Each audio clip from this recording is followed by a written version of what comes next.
desejos de ontem pra trás.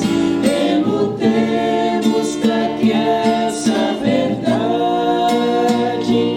oriente o caminho da paz.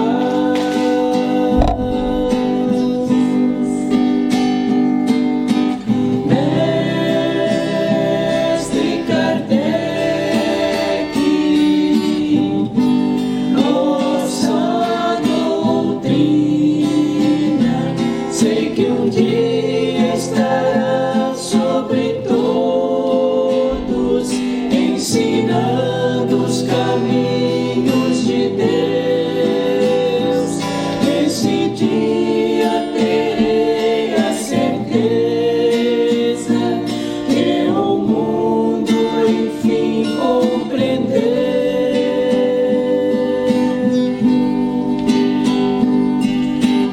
Mestre Kardec, nossa doutrina.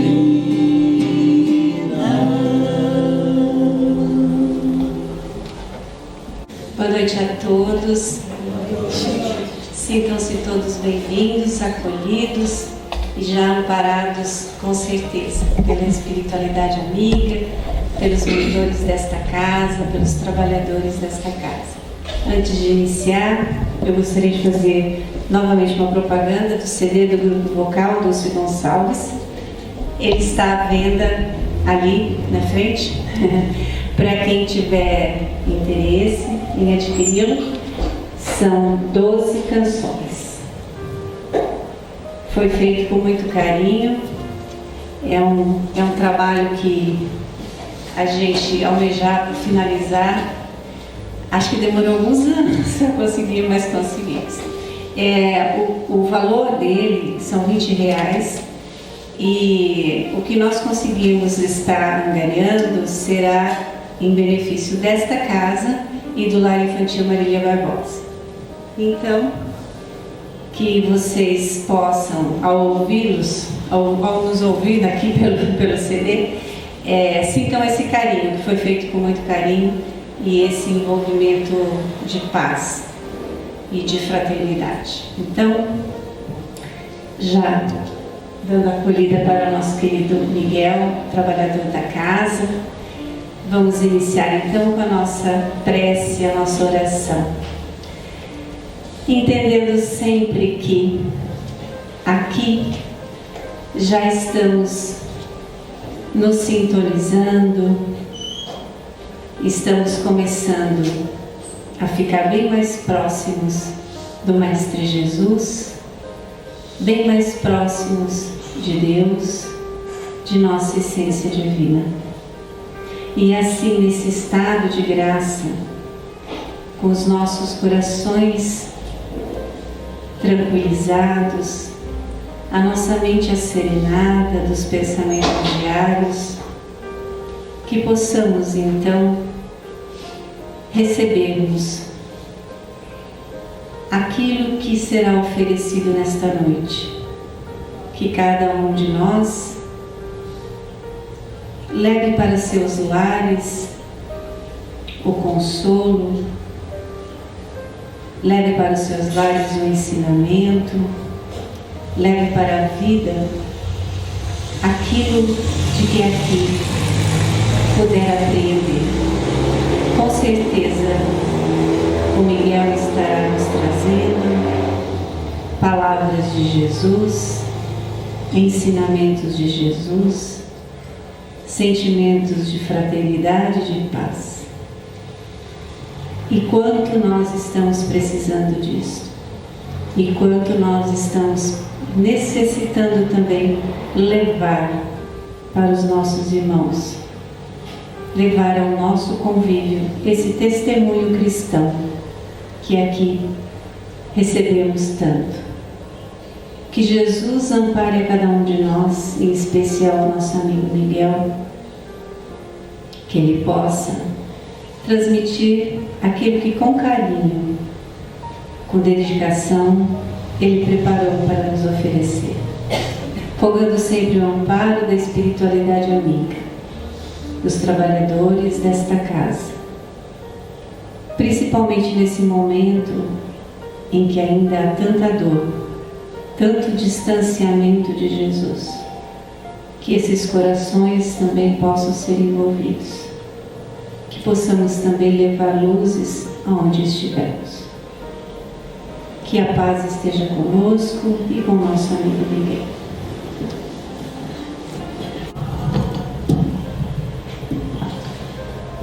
Bom, boa noite a todos.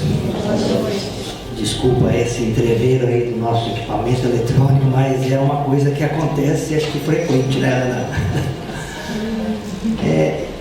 Eu gostaria de ter dito, como nosso querido amigo Zé Antônio, olá amigos, né? Que é como ele abre o programa Reflexão Espírita, como fazia também nas palestras, né? E não tem como lembrar do Zé com o grupo vocal cantando uma das suas letras, né? Essa de Kardec que está no CD. Vale a pena, pessoal, é um hino de amor e outras mais também, né? Então, a nossa gratidão a ele pelos ensinamentos que nós recebemos durante toda a jornada que ele teve aqui na Terra encarnada e agora lá no plano espiritual, né, Nica? Espero que sim, né? Esteja cuidando de todos nós. Eu trouxe um tema essa noite, não sei se vocês estão entendendo. Dá para entender o título ali? A imaginação como figura de linguagem e terapia no Evangelho de Jesus. Esse tipo de letra, pessoal, foi proposital mesmo, né? Para começar a estimular na gente essa tal da imaginação. E falar, claro, depois do que interessa para nós é a terapia, né? Quando nós estudamos o Espiritismo, para nós, ele é uma terapia, é uma medicina da alma, que vai nos auxiliar, como espíritos imortais, na nossa caminhada aqui na Terra. Então, esse é o sentimento que eu tenho em relação à doutrina espírita. E há 2 meses atrás eu pedi para a Ana, né, que gostaria de falar nessa quarta-feira. Geralmente a gente não pede, né, porque é complicado, né, a gente fica nervoso, né, Jane? Não dorme direito, querendo preparar uma coisa boa, mas a data de 18 de abril é significativa para os espíritas, para a doutrina espírita. É por isso que a gente trouxe esse tema para vocês na noite de hoje. Aqueles que estudam sabem que 18 de abril de 1857 foi quando nasceu o Espiritismo, em Paris, na França. Foi quando também nasceu nosso querido Allan Kardec, né? Que até então era o professor Hippolyte Léon Denisard Rivail, um cientista, um educador, um pesquisador, um magnetizador, que em determinado momento, por volta do ano de 1854, se interessou pelos fenômenos das mesas girantes, das mesas que respondiam perguntas, né? Ele se interessou pelo fenômeno e foi analisar, foi pesquisar como um bom educador, como um bom cientista, né? E depois de olhar, observar, analisar, refletir, meditar durante muitos anos, ele apresenta lá em Paris, numa livraria, a obra O Livro dos Espíritos, 1857, né? Então, essa data é marcante, essa data é significativa. Nós sabemos que a primeira versão tinha 501 perguntas e tinha os 2 modelos, texto corrido e perguntas e respostas. Por quê? Porque ele queria testar para ver qual é que era a melhor forma, olha só. Aí em 1860 ele vai lançar a edição definitiva de perguntas e respostas com 1018, 1019 questões, né? Então, sempre investigando, sempre pesquisando e sempre tentando oferecer a todas as pessoas, né, aquilo que ele diz que sempre buscou na vida dele, que era significados para a existência na Terra, né? O que acontecia no dia a dia, que ele não tinha muitas respostas, mas era uma boa pessoa, né? Então, guardemos essa data, né? O professor Hippolyte vai nascer em 3 de outubro de 1804 Kardec nasce em 18 de abril de 1857 e os dois falecem, não, né? Quem falece foi o professor Hipólito Leão de Arrivai, em 31 de março de 1869, porque Kardec se imortaliza com o Espiritismo, ele não falece. Então, eu gostaria de deixar registrado isso, que é uma data importante. As pessoas comemoram muito, né, em outubro, que é quando nasce o professor Hipólito, mas a doutrina realmente ela vai nascer em abril, né? Eu queria mostrar também essa figura que a Fátima me mandou essa semana. A Fátima é fogo, parece que quando eu tenho exposição para fazer aqui, ela me manda umas fotos e eu publico aqui porque está relacionado com o tema. Eu não sei se todos conhecem esses três personagens, ou essas três figuras. Eu sei que a da direita, extrema direita aqui, eu sei que todo mundo conhece, muito querido. A da extrema esquerda, o senhor Euclides Araújo.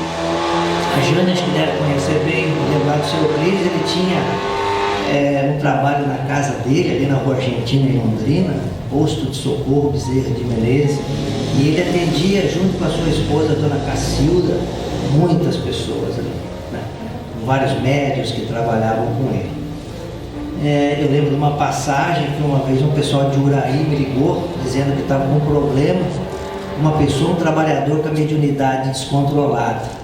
Eu, como não participava à época de reuniões mediúnicas, eu pedi socorro para o senhor Euclides, e ele prontamente, vamos lá, Miguel. A hora que esse homem chegou, desceu do carro, desceu na frente do centro, gente, imagina o povo alegre, feliz, parece que estava encontrando Jesus. Foi, resolveu o problema, a médium, durante o passe, recebeu o espírito, ele doutrinou, conversou com ele, conversou com a médium, trabalho muito bonito. A dona Luzita, aquela senhora que está no centro, lá do Mãe, de Rolândia, também muito querida de todos nós, né? Tem uma passagem muito bonita que eu gostaria de compartilhar com vocês. A Rosana, minha esposa, uma vez foi fazer palestra lá no Mãe, e ela falou da Dona Amália Domingo Soler. A Dona Amália é um espírito ligado ao movimento espírita espanhol, como o Dr. Bezerra é ligado ao Brasil. E ela falou da vida, da obra da Dona Amália e tal. E no final, a Dona Luzita entregou um bilhetinho para a Rosana e falou assim: você abre em casa, tá? Não abre aqui não. Aí terminou a palestra, a gente foi tomar um café na casa dela. Quando a Rosana chegou em casa, abriu a mensagem, era uma mensagem em espanhol. A Rosana é professora de espanhol, né? Nós moramos na Espanha há 4 anos e ela estudou espanhol, virou professora. E quando ela abriu a mensagem, ela falou: nossa, isso aqui é um espanhol clássico. Dona Luzita não sabia espanhol, né? Mas a mediunidade dela não tinha fronteiras, né? E foi uma mensagem muito bonita. E o seu Hugo, fica aqui a nossa gratidão, né? Acho que de todos nós, histórias não faltam do seu Hugo. Eu acho que vocês sabem mais histórias do que eu. Mas eu queria trazer esses personagens que está ligado com o tema de hoje. Por quê? Quantas vezes nós não conversamos com pessoas que têm mais experiência, no caso aqui, pessoas que conheciam mais dos fenômenos espíritas, vivenciavam isso, e nos passam esse conhecimento, estimulando a nossa imaginação, estimulando o nosso conhecimento. Eu queria lembrar hoje também desse personagem, desse escritor Monteiro Lobato. Na definição de José Herculano Pires, que foi um grande estudioso do Espiritismo, ele considera Monteiro Lobato como espírita praticante. Não é uma expressão muito comum da gente ouvir. A gente conversa com pessoas de outras doutrinas, de outras religiões, e é comum a pessoa falar: eu sou de tal religião não praticante. Quer dizer, a pessoa nem vai no templo da igreja, é comum. Mas essa expressão espírita praticante me chamou a atenção, e Lobato, ele conheceu o espiritismo e levou para sua casa.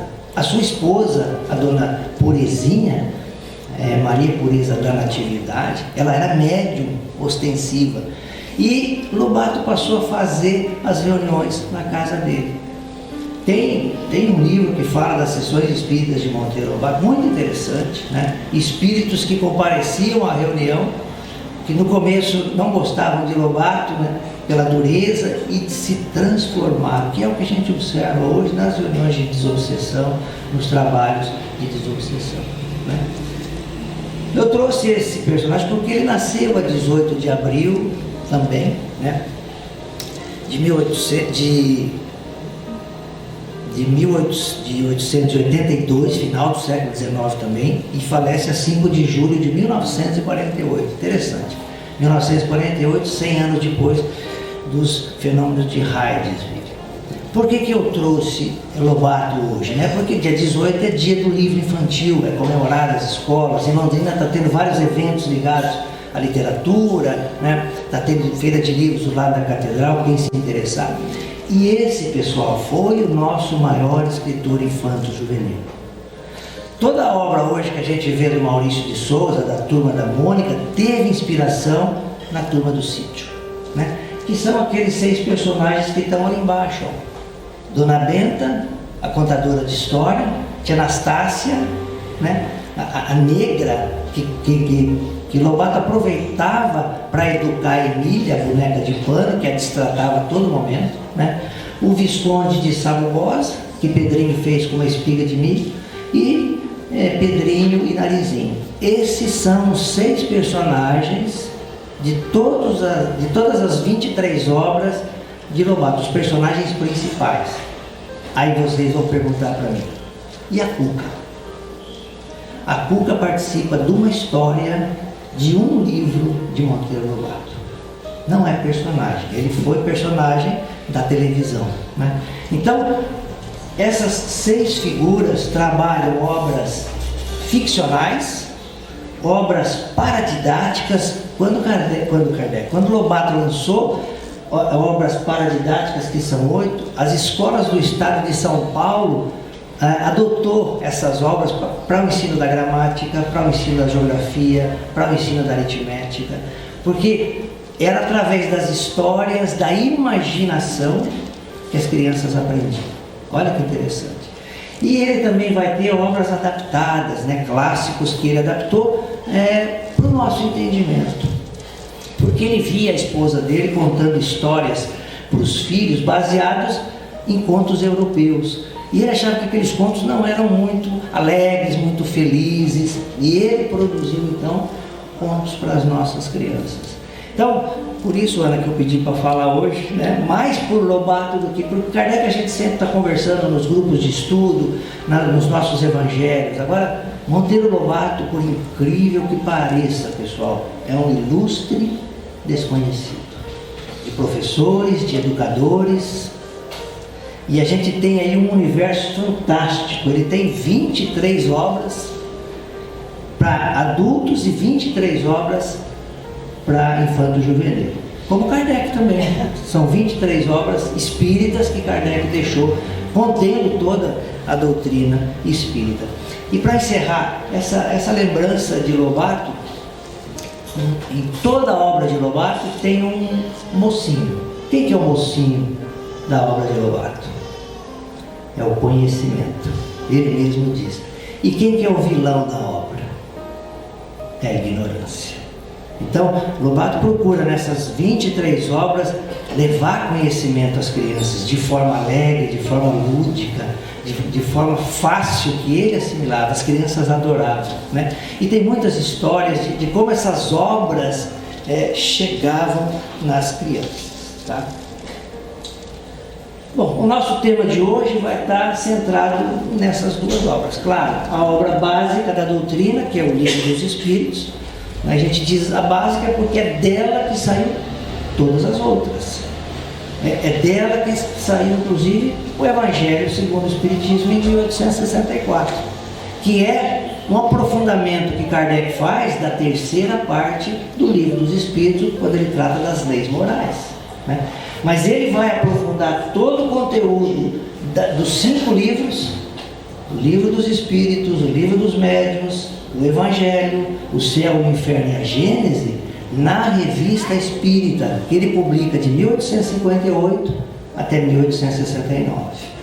Então, essas obras, são 12 volumes da Revista Espírita, mais 5, 17, e outras obras importantes, totalizam 23 obras, que aí está o conhecimento espírita. Então, aquele que quiser conhecer o Espiritismo, a doutrina dos Espíritos, tem que mergulhar nesse material todo. E hoje, pessoal, tem um aplicativo gratuito que baixa no celular, Kardecpédia, tem todas as obras de Kardec. E a pessoa pode até escolher o idioma, se quer estudar em espanhol, francês, que é o original, ou inglês, né? A Kardecpédia está caminhando para 10 idiomas, está chegando na China, está chegando na Rússia, né? Então é um trabalho hercúleo de espíritas de todo mundo, capitaneados pelo professor Cosme Massi, né? Então fica a dica para vocês, baixar no celular. E é interessante, quando a gente está assistindo uma exposição, uma palestra sobre um tema específico, vai lá na Kardecpédia, acompanha o texto. Você vai fixar 2 vezes pela fala do expositor e pelo texto de Kardec, né? Muitas vezes nós fazemos recorte na obra, né? E lá nós temos o texto na íntegra, né? Entrando no Evangelho e falando de imaginação, pessoal, olha o que a gente tem ali na questão 35 do Livro dos Espíritos. Na primeira parte, das causas primárias, não é uma parte muito fácil, porque Kardec vai destrinchá-la no último livro que ele escreve, publica em 1868, que é a Gênese, né? Mas só para a gente passar por ele. Pergunta Kardec aos Espíritos: o espaço universal é infinito ou limitado? E os Espíritos respondem: infinito. Tem mais coisa nessa questão. E Kardec faz um comentário. Tem determinadas questões que Kardec vai comentar para esclarecer um pouco mais, tem outras que não. Supondo-se um limite ao espaço, por mais distante que a imaginação o coloque, a razão diz que além desse limite, alguma coisa há.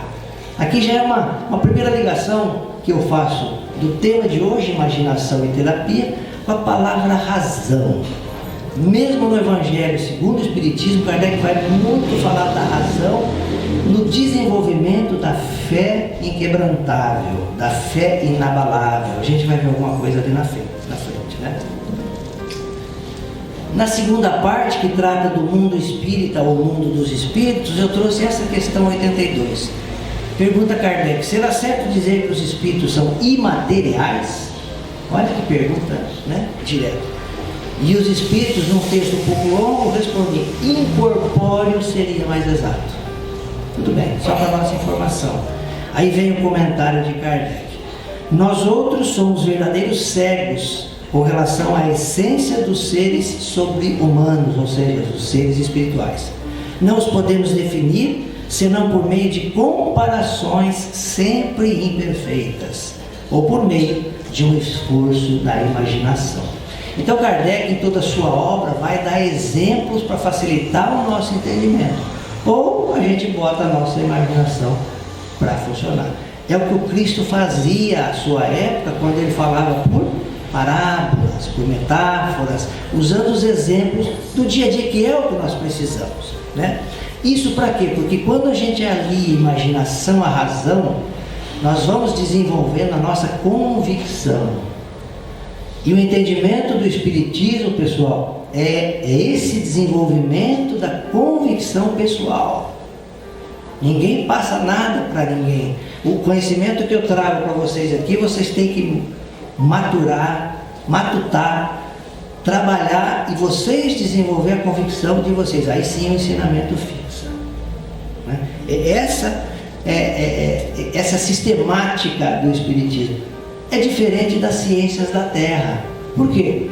Porque qualquer linha de pesquisa, qualquer linha de investigação, aqui na Terra, qualquer experimento que se faça, ele é reproduzível, né? Por várias pessoas, por vários cientistas. Então, a soma do mesmo resultado é que vai fazer com que as pessoas, então tá certo. Então, 10 pesquisadores chegaram à mesma conclusão, eu me convenço por isso. Eu não preciso nem fazer o experimento. Mas quando a gente trata do Espiritismo, nós estamos falando de espíritos, inteligências independentes, que trazem para nós a informação geral.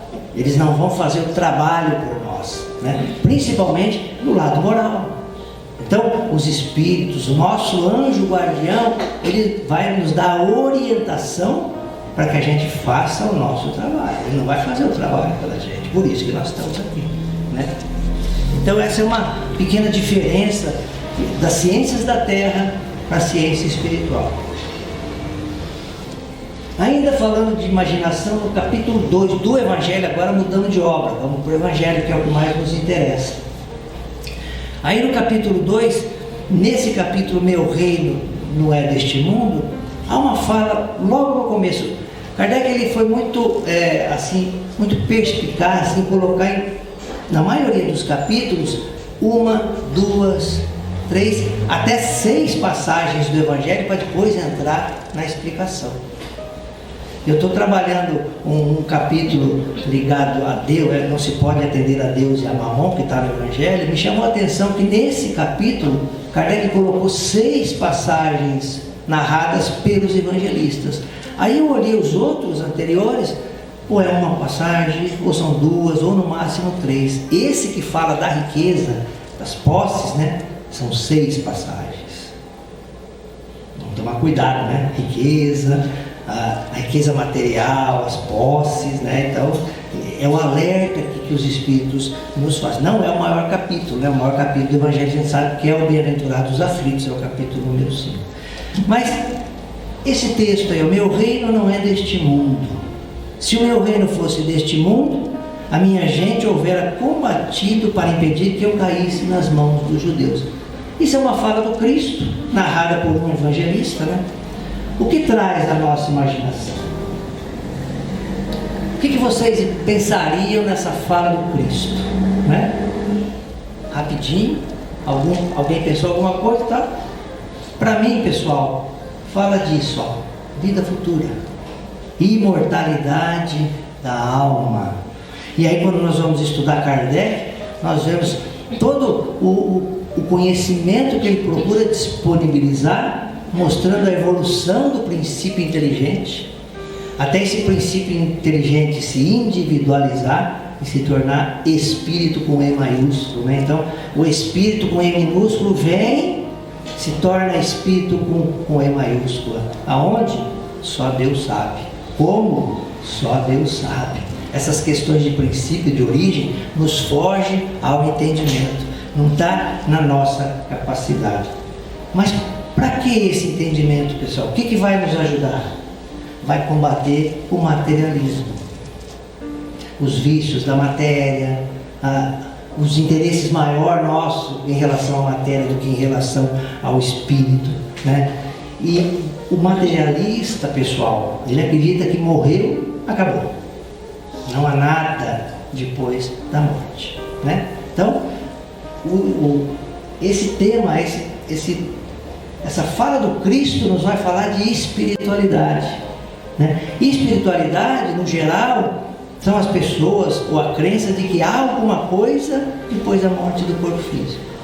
Nós espíritas, né, nós estamos dentro dessa linha de espiritualidade. Nós sabemos que são os espíritos que permanecem, que continuam, né? No capítulo 3 também, ó, há muitas moradas na casa de meu Pai. Uma outra fala do Cristo, né? Não se turbe o vosso coração, credes em Deus, credes também em mim. Há muitas moradas na casa do meu Pai. O que desperta na gente, o que traz à nossa imaginação essa fala do Cristo? A credulidade, a crença, né? Todos nós, como espíritos imortais, trazemos essa religiosidade dentro de nós. É diferente de religião, pessoal. A religião é uma doutrina, é uma filosofia, as pessoas seguem, são questões de foro íntimo, que a pessoa decide se quer essa ou aquela. Agora, religiosidade é a nossa ligação com o Criador. Todos nós, mesmo aquela pessoa que se diz ateu, ela tem a religiosidade dentro dela, está adormecida, está latente. E é essa religiosidade que nos vai reportar as 2 primeiras leis morais que está no Livro dos Espíritos: a lei de adoração e a lei do trabalho. Então, essas 2 leis que está lá, né, e que Kardec vai trabalhar em todo o Evangelho, nos faz aproximar de Deus. Lei da adoração, ali vai estar a prece, né, vai estar o politeísmo, porque não o politeísmo e o Deus único, e vai estar a lei do trabalho, né, o trabalho necessário ao progresso. No capítulo 4 também, ninguém poderá ver o reino de Deus se não nascer de novo, né? Olha a fala do Cristo naquele diálogo conhecido com Nicodemos, né? Se um homem não renasce da água e do Espírito, não pode entrar no reino de Deus, né? O que isso traz à nossa imaginação? O que vem para vocês? Está fácil essa, né? Que é um dos fundamentos da doutrina espírita, né? Ali, pessoal, a oportunidade, quantas necessárias ao espírito de ele passar pelas experiências da matéria, né?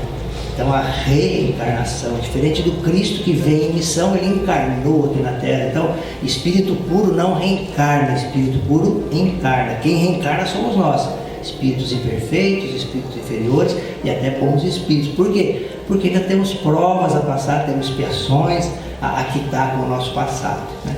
Então essa fala do Cristo traz a nossa imaginação isso, né? Como a gente explicaria um Deus justo e bom, onipotente, onisciente, com tanta desigualdade que a gente observa no nosso mundo? Fica difícil, né? Por que aqui no país não tem guerra, como está tendo agora lá na Ucrânia, né? Gente, uma existência só daria para explicar isso. Por que eles estão passando por isso e nós não, né? Sem falar de outras coisas, né? Desse texto, pessoal, a gente tira que a água, à época, era a simbologia da matéria, né? E o espírito. Hoje nós encontramos no espiritismo, né? Matéria e espírito como os dois elementos gerais do universo e Deus acima de todos eles, né? Entrando na terapia, né? Depois que a gente colocou a nossa imaginação para funcionar, olha como começa a nossa terapia. Pode começar no capítulo 6, no Cristo Consolador, quando ele faz o convite para todos nós: vinde a mim, todos vós que estáis aflitos e sobrecarregados, que eu vos aliviarei, né? Qual que vai ser a terapia, pessoal, para essa fala do Cristo? Se nós meditarmos, se nós pensarmos um pouco, né? Nós vamos encontrar todas as leis divinas ou naturais, né? Nós temos no livro dos Espíritos as 10 leis, que termina com a lei de amor, justiça e caridade, que sintetiza todas as outras 9. Quanto mais a gente se afasta dessas leis, mais a nossa vida fica difícil. Então, o Cristo veio trazer essas leis todas embutidas no seu exemplo, na sua fala. E através dessas leis nós encontraremos alívio e cura ou salvação. Mas tem diferença? Tem. Em muitos casos do Evangelho, Jesus diz para a pessoa, depois que ela consegue, vamos dizer, a graça, né? Vá e não peques mais. Ela teve ali o alívio. Ela pode ter tido até a cura, mas não dependeu dela. O caso da mulher pega em adultério é um caso típico, né? Estava na lei, né? Então, ela teve um alívio, ela não foi apedrejada, né? Agora, olha o caso da mulher hemorroída. Ele fala para ela: vá, a tua fé te salvou. Então, tem diferença. A mulher hemorroída trabalhou para que ela se salvasse. É isso que nós temos que fazer. Nós temos o conhecimento espírita, temos o Evangelho de Jesus, vamos colocar em prática, vamos nos salvar. Porque senão a gente só vai ter alívio, até cura, mas não vamos nos salvar, né? Então tá aí, Jesus, modelo e guia, como está lá no livro dos Espíritos, para todos nós, né? Modelo para ser copiado, guia para ser seguido. E aí vem uma das falas dele, que nós receberemos segundo as nossas obras, né? Isso faz parte da justiça de Deus. Mas nunca nos esqueçamos que a misericórdia vai atender a todos. Capítulo 11, eu trouxe também, né? Amar ao próximo como a si mesmo. Muitas vezes nós esquecemos disso, né? E ele tem essa fala: fazei aos homens tudo o que queirais que fizessem para cada um de nós, né? Então nisso está a lei e os profetas. Qual é a terapia associada a isso? Olha ali: caridade desinteressada. Nós vamos entender no livro dos Espíritos a caridade como praticava Jesus, que os Espíritos vêm falar do BIP, né, Mateus? Lembra do BIP nas aulas de evangelização? Benevolência, indulgência e perdão. Vamos lembrar do BIP, que é a melhor forma de caridade, e que ela seja sem interesse, porque aí já vira relação de troca, já não tem valor, né? E quando a gente fala do egoísmo, pessoal, é uma paixão descontrolada. As paixões são tudo aquilo que acontece fora da gente, mas nos impressiona. E o que nós estamos aqui para aprender? A controlar essas paixões. Esse é o nosso trabalho, né? Então, à medida que a gente pode controlar, vai facilitar muito o nosso progresso. Capítulo 12, amai o vosso inimigo. Isso não é fácil, hein? As pessoas pensam que é chegar e beijar o inimigo. Não, né? Fazei o bem aos que vos odeiam e orai pelos que vos perseguem.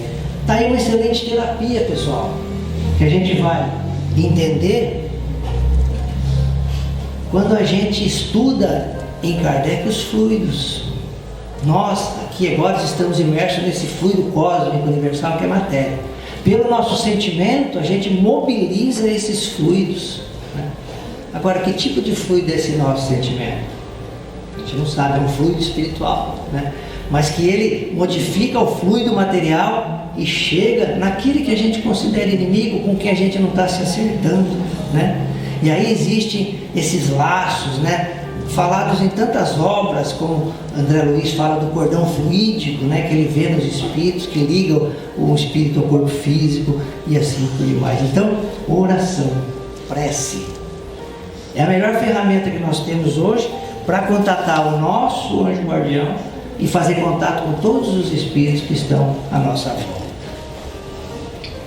Rapidinho, capítulo 19, a fé transporta a montanha. Nós vamos ver, pessoal, que a fé é muito importante em todos os momentos da nossa vida. E eu coloco aqui uma diferenciação que Kardec vai estudar nesse capítulo 19 da fé divina, que faz com que nós imaginemos o céu, as coisas celestiais, mundos melhores, do que a fé humana, aquela preocupada na satisfação das coisas materiais ou terrenas, né? E ele fala em determinado momento desse magnetismo, ele como magnetizador, que é a maior prova da fé posta em ação, né? O final do século XIX foi uma época que aconteceram muitos efeitos desse trabalho dos magnetizadores. E Kardec ainda fala, né, que o magnetismo foi um precursor do espiritismo, né?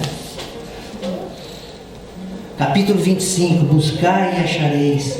Nesse capítulo nós vamos ter a inteligência e o trabalho, né? À medida que nós nos preocupamos em buscar o conhecimento espiritual, muitas vezes a gente vai conseguir esse conhecimento espiritual através dos trabalhos. Seja o trabalho laboral do dia a dia, que nos dá o sustento, nos dá o pão de cada dia, seja no trabalho assistencial, caritativo, também, né? Ali nós estamos aprendendo, ali nós estamos desenvolvendo a nossa consciência plena, né? E há uma fala do Cristo, no capítulo 6 do Cristo Consolador, ele recomendando aos espíritas que amássemos em primeiro ensinamento. Vamos trabalhar o amor entre nós, que é mais simples, e depois instruí-los, é a orientação que ele dá. Buscar através do conhecimento, para quê? Para que a gente possa fazer a caridade conosco e com os outros da melhor maneira possível. Essa é a recomendação do Espírito de verdade. Tá aí, pessoal, a mensagem que eu queria trazer para vocês de hoje, de terapia e imaginação, que aproveitemos todos esses conhecimentos que estão à nossa disposição, seja através da doutrina espírita, seja através das obras de Monteiro Lobato, que não há mal, né, nela nenhum, e que nós possamos ser pessoas melhores com todas essas informações. Que Jesus abençoe a todos. Temos muito material para refletir, né, Miguel? Que a nossa imaginação também busque agora aquilo que com certeza ele deixou tantas informações para que nós fortaleçamos a nossa fé. Então vamos passar para a segunda parte do trabalho, os passes, convidando os médiuns passistas que se dirijam à câmara de passe. A água, eu acho que é do Luiz. Você pode ir, Nani?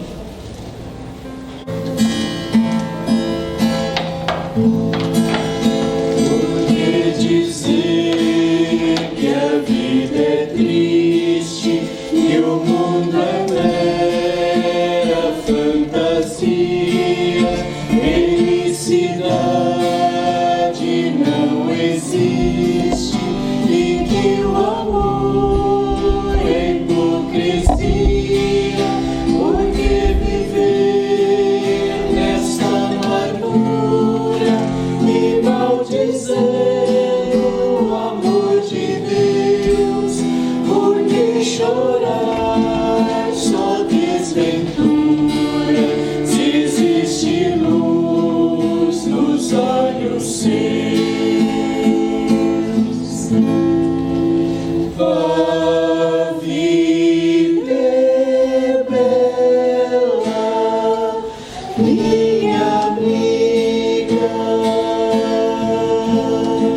deixa saudades no horizonte.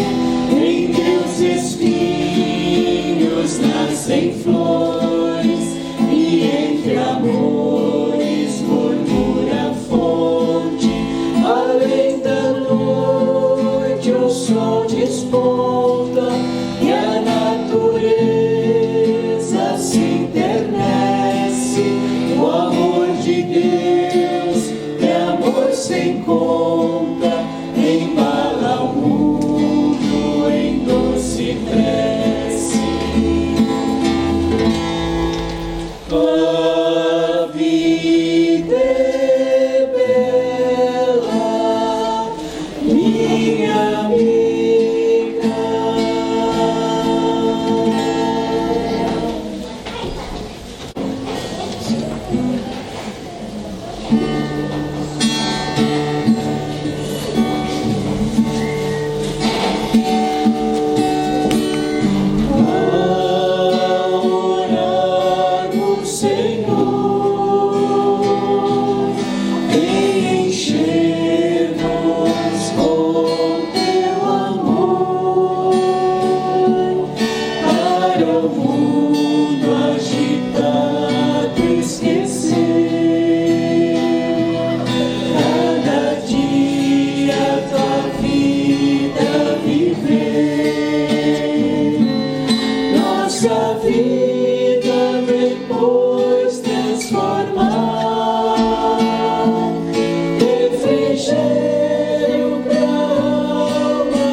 a mente ocupada,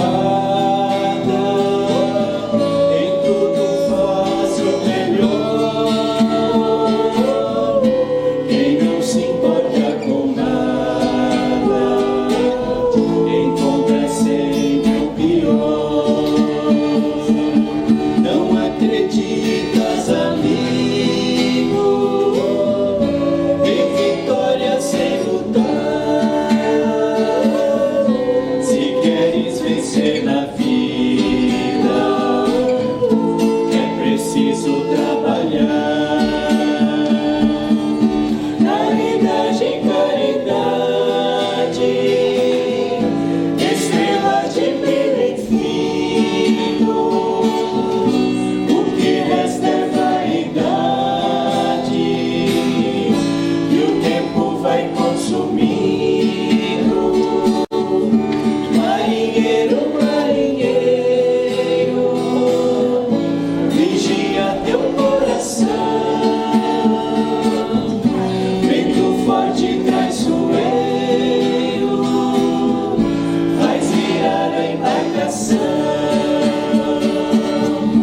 Caridade, caridade, estrela de brilho infinito. O que resta é vaidade, que o tempo vai consumindo. Marinheiro, marinheiro, vigia teu coração. Vento forte traiçoeiro faz virar a embarcação. Vento forte traiçoeiro faz virar a embarcação. Vento forte traiçoeiro faz virar a embarcação.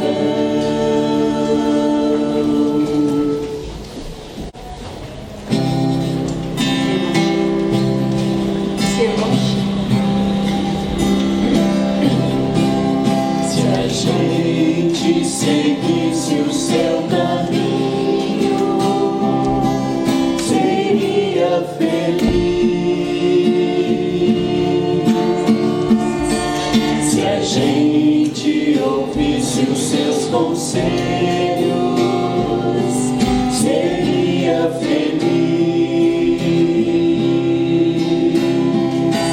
Se fosse manso como ele, seria feliz. Tinha mais coragem e determinação pra mudar.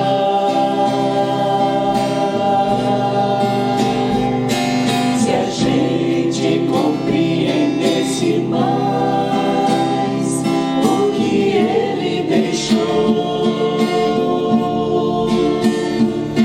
seria caridade e paz, a mão do amor. Não ia mais ficar chorando, nem se lamentar. Quem seguir o seu exemplo vai se iluminar.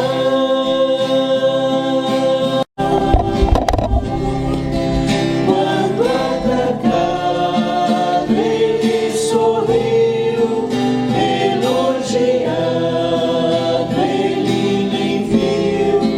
Meu irmão Chico, nossa eterna gratidão.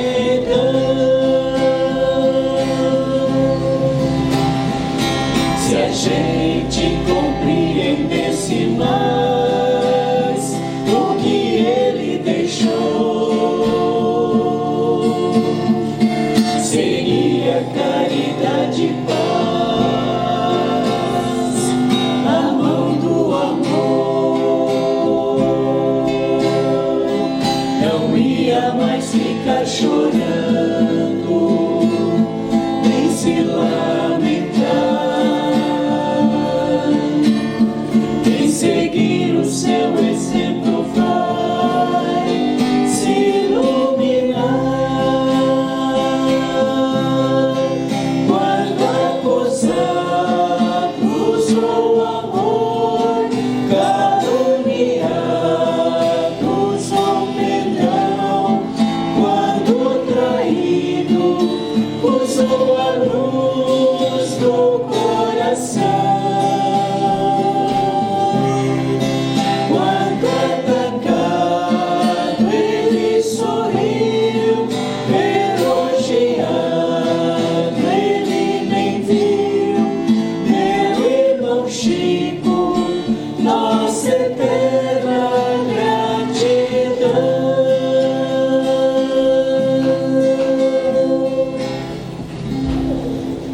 Pai nosso, que estais no céu,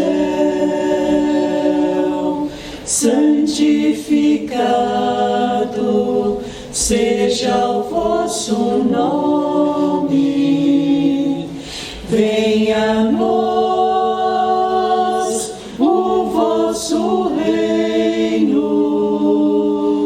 Seja feita a vossa vontade, assim na terra como no céu.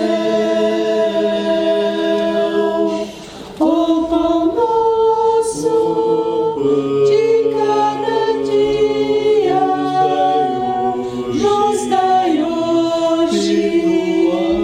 Perdoai as nossas ofensas, assim como perdoamos a quem nos tem ofendido, e não nos deixeis cair em tentação, mas livra-nos do mal, Senhor. Porque é teu reino, o poder e a glória.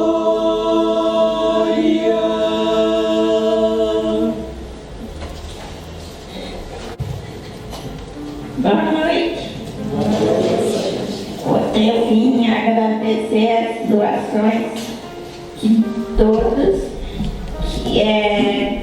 e os acamados ficaram muito felizes, e conseguimos arrecadar 17 quilos de sonho de valsa, 27 caixas de bis, 8 caixas de bombons sortidos, e com tudo isso nós conseguimos fazer 150 sacolinhas de bombons. E tiramos algumas fotos montando as sacolinhas e entregando lá para os acamados. E semana que vem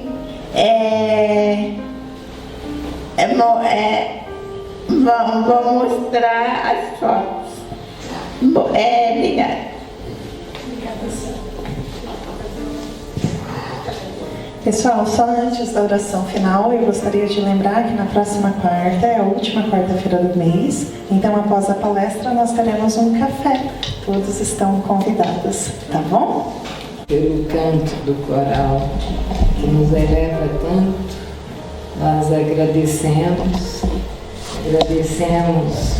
ao Miguel, que nos trouxe tanto ensinamento, agradecemos a todos os que estão aqui e rogamos ao nosso Mestre, elevando o pensamento a esse Mestre divino que é misericórdia e pura bondade, envolvendo a terra no seu amor, que nos envolva na sua paz, que das suas mãos luminosas possam derramar-se bênçãos de fraternidade e esperança para esse mundo ainda tão conturbado. que nosso coração possa seguir buscando amar, buscando ter dentro de si a luz do Evangelho, para que sejamos postes de luz, para que sejamos conforto e consolo. Obrigada, Senhor, por nos amparar sempre, por nos manter sempre sob a sua égide, ó Mestre, e que possamos nós, por nossa vez também, tê-lo conosco, permanecer no seu amor. Muito obrigada por tudo, e assim rogamos que nos despeça em paz. Obrigada.